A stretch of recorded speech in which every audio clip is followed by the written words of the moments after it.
você acompanha aqui um debate sobre a realidade da advocacia aqui na Paraíba. Vai começar com o advogado Raoni Vita, que é um dos pré-candidatos na disputa pela presidência da OAB aqui no estado. Fica ligado, Rede Verdade, está no ar.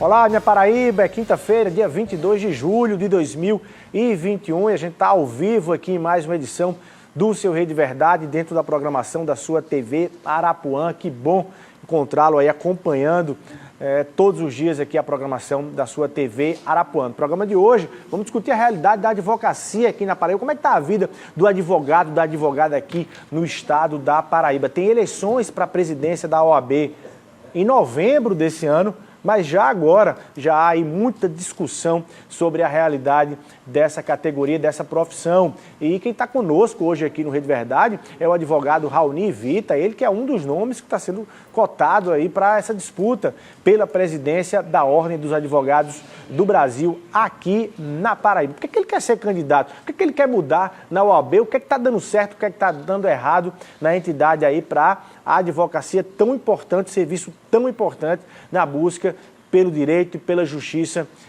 no Brasil? Doutor Raoni Vita, muito boa tarde, seja muito bem-vindo aqui ao Rede Verdade. Obrigado, Luiz. Meu cumprimento especial a todos os telespectadores aqui da Rede Verdade, da TV Arapuã, sobretudo às colegas advogadas e os colegas advogados. Bom demais. Para a gente começar aqui, o telespectador que está acompanhando a gente, quem é Raoni Vita? Como é que você começou na trajetória aí do direito, da advocacia? Conta um pouco para a gente a partir de quando foi seu contato com o direito e na advocacia. Luiz, eu tenho 13 anos de advocacia, tenho 36 anos de idade e tenho a felicidade de já ter contribuído com a advocacia da Paraíba. Já pude ter sido diretor da Escola Superior da Advocacia, já fui conselheiro estadual da Ordem dos Advogados, já fui vice-presidente estadual da OAB da Paraíba e fui membro de Comissão Nacional de Acompanhamento Legislativo do Conselho Federal da OAB.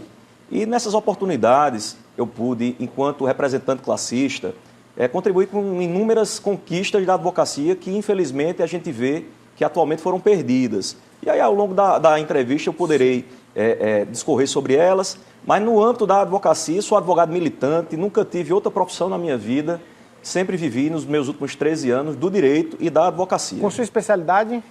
Meu foco primordial é no direito eleitoral e no direito administrativo, hoje com foco, sobretudo, para a advocacia de sindicatos, de associações e de representantes de mandatos seletivos. Tá. Bom, os desafios, mesmo a gente de fora da categoria, a gente consegue identificar e acompanhar os desafios inúmeros do exercício advocatício. Antes, naturalmente, da própria gestão da OAB, mas a gente percebe aí uma dificuldade. Quais são os desafios da categoria hoje, de quem se forma advogado? Essa questão, me parece que o número de funções e de vagas e de emprego mesmo, de trabalho, diminuiu. É uma profissão que está passando por um processo de transformação também. Qual é a sua leitura geral em relação a isso? É perfeita a sua análise, Luiz. De fato, hoje o ponto crucial da nossa preocupação é com o mercado de trabalho para a advocacia.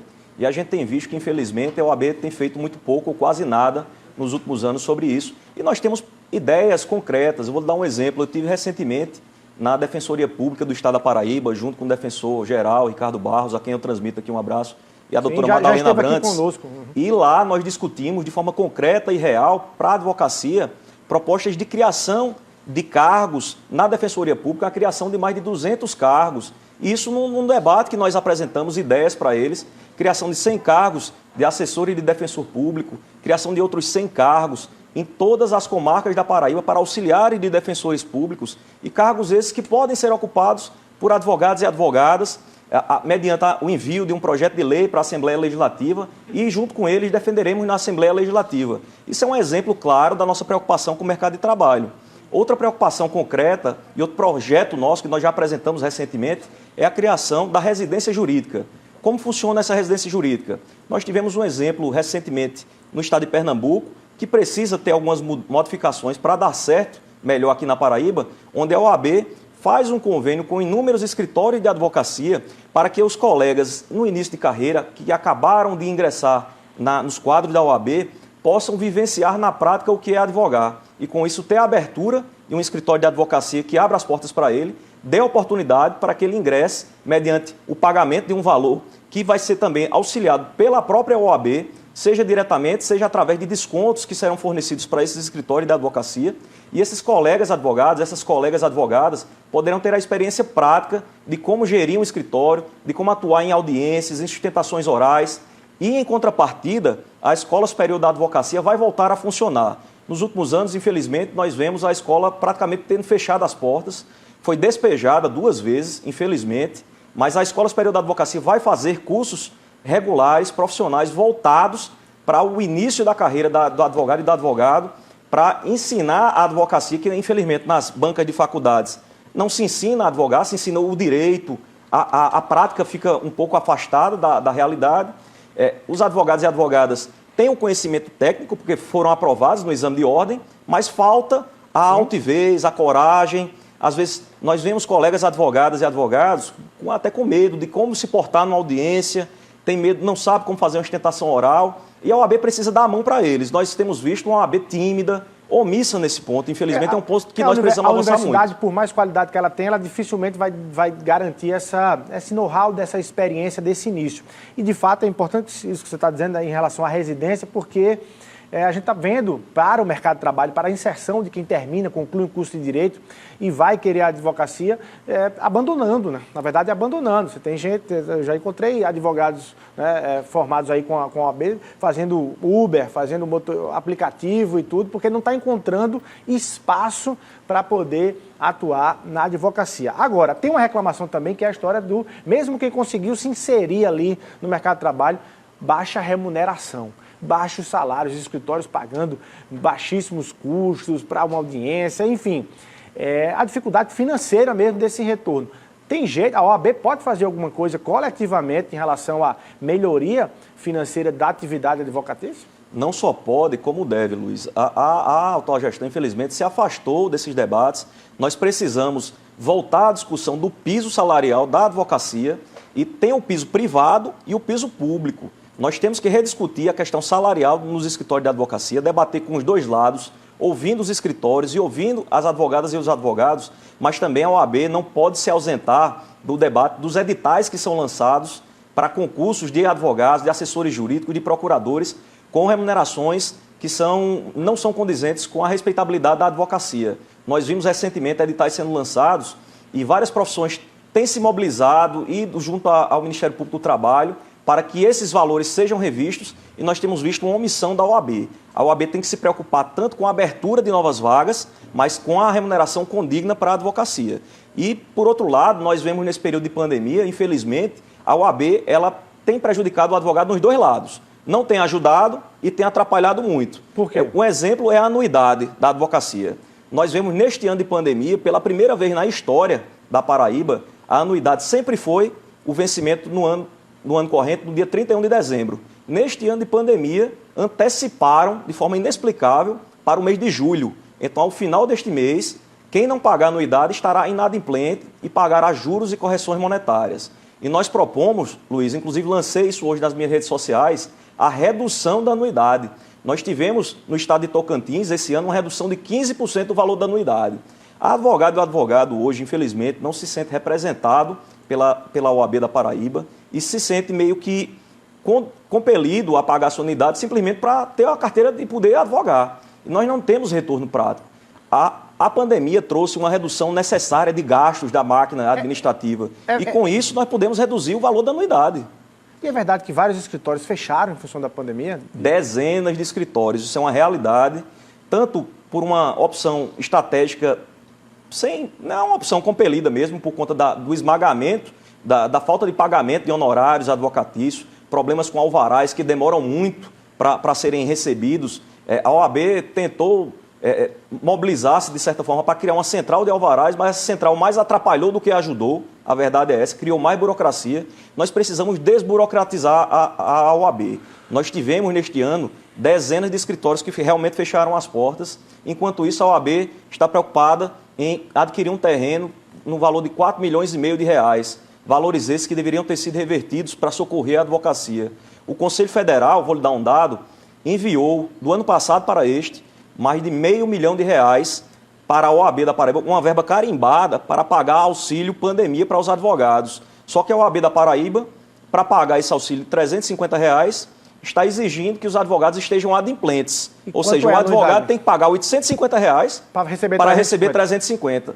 E além disso, veja só, há uma exigência, na minha ótica, absurda de que os advogados e as advogadas apresentem seus extratos de imposto de renda à OAB para poder acessarem esse benefício. Então, a gente vê uma instituição que está desconectada com a realidade e nós não vemos, na atual gestão, um movimento de evolução, de olhar para frente, de olhar para o futuro. Pelo contrário, o que a gente vê é que se desenha uma dança das cadeiras e de voltar ao passado, de olhar para trás, de fazer o menos do mesmo, quando nós precisamos ir muito mais além. Porque deu um dito por onde eu tenho passado que a OAB pode muito mais.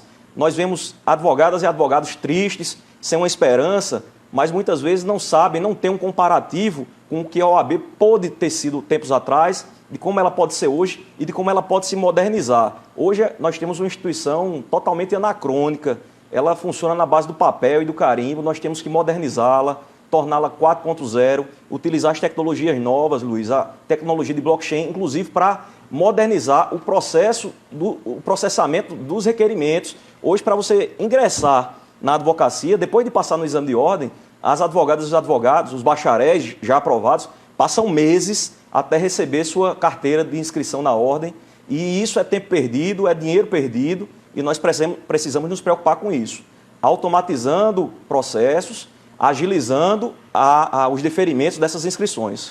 Você falou em representação da OAB hoje. Você acha que hoje a entidade está um tanto quanto, para fazer uma comparação com décadas ou anos atrás, ela não está mais participando do protagonismo como entidade dos debates nacionais ou locais, ou fica difícil, em função das várias correntes de dentro de uma própria categoria, fica difícil entrar em alguns debates? A OAB meio que saiu de um processo como uma entidade que era ouvida em debates sociais, econômicos, políticos importantes para o Estado. Você acha que dá para resgatar isso ou isso aí é mais delicado? Vocês sentem falta de uma OAB mais aguerrida para alguns temas? Luiz, você foi muito feliz aí na sua pontuação. De fato, isso falta e falta muito. Isso é um dos nossos principais pontos de crítica. É a falta da representatividade. A OAB perdeu, infelizmente, a representatividade aqui na Paraíba, mas nós podemos e devemos resgatá-la. Essa é a nossa missão.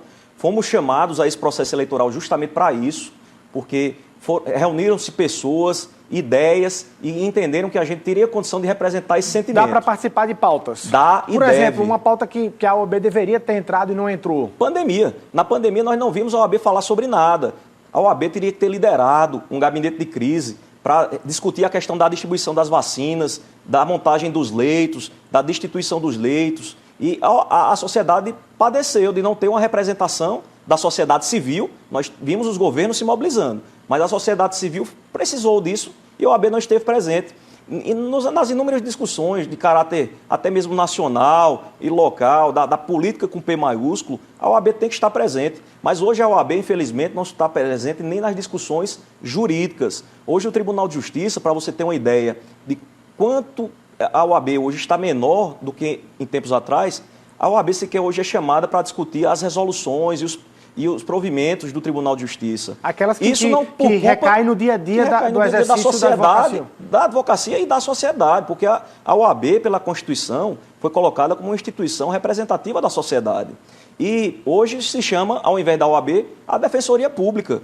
E não há nem como criticar o Tribunal de Justiça, é porque a OAB perdeu esse espaço pela falta de representatividade, mas a gente vai recuperar isso. A gente tem o dever de representar a sociedade, está disposto no nosso estatuto e está previsto na Constituição Federal. Tá, eu quero perguntar sobre prerrogativas do advogado, se vocês se sentem hoje bem defendidos diante de eventuais abusos ao exercício da advocacia, mas a gente vai rapidinho para o intervalo comercial, um minutinho só, a gente volta conversando aqui com o advogado Raoni Vita, ele que é um dos candidatos aí na disputa pela presidência da OAB, uma eleição que é sempre muito movimentada. A OAB tem mais ou menos 20 mil aí associados aqui na Paraíba ativos e deve ser realizado em novembro, mas já começa a pegar fogo a partir de agora. Daqui a pouquinho a gente está de volta.